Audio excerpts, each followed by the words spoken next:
তো তোমরা আগের ভিডিওতেই দেখেছো যে গায়ে হলুদের সমস্ত রিচুয়ালস কমপ্লিট হয়ে যাওয়ার পরে তারপর আমরা খাওয়া দাওয়া করে একটু রেস্ট নিয়েই সাজুগুজু করতে বসে পড়ছিলাম। দেন তারপরে আমরা বাসে উঠে পড়ি আর আমরা যেতে থাকি বৌমনিদের বাড়ি। তো বৌমনিদের বাড়ি হচ্ছে খণ্ডঘোষ, বর্ধমান পেরিয়েও অনেকটা রাস্তা।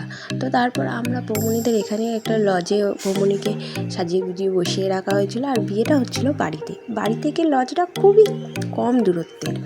তো তারপর আমরা আস্তে আস্তে যেতে থাকি, দেখি যে বৌমনিকে অসম্ভব সুন্দর লাগছে। স্টেজে উঠে আমরা একটু ছবিও তুলে নিই। দেন তারপর আমরা টিফিন খেতে বসে পড়ি। আর এখানে অনেক লোকজন দাঁড়িয়েছিল, বৌমনিকে সবাই দেখতে আসছিলো। দেন তারপর বাবা আর আমি, আমার বোনঝি, আমার পিসি মেয়ে, আমরা সবাইকে একটু দাদার সাথে দেখা করতে যাই। তখন দেখি বাড়ির অর্ধেক মানুষ দাদার সাথে দেখা করার জন্য এবং ছবি তোলার জন্য অনেক আগেই চলে এসছে। তো তারপর আমি একটুখানি ছবি তুলে নিয়েছিলাম দাদার সাথে, খুব ভালো লাগছিলো। বেসিন ছিল, রবিবার ছিল, আজকের ভিডিওটা এইটুকুই। দেখার জন্য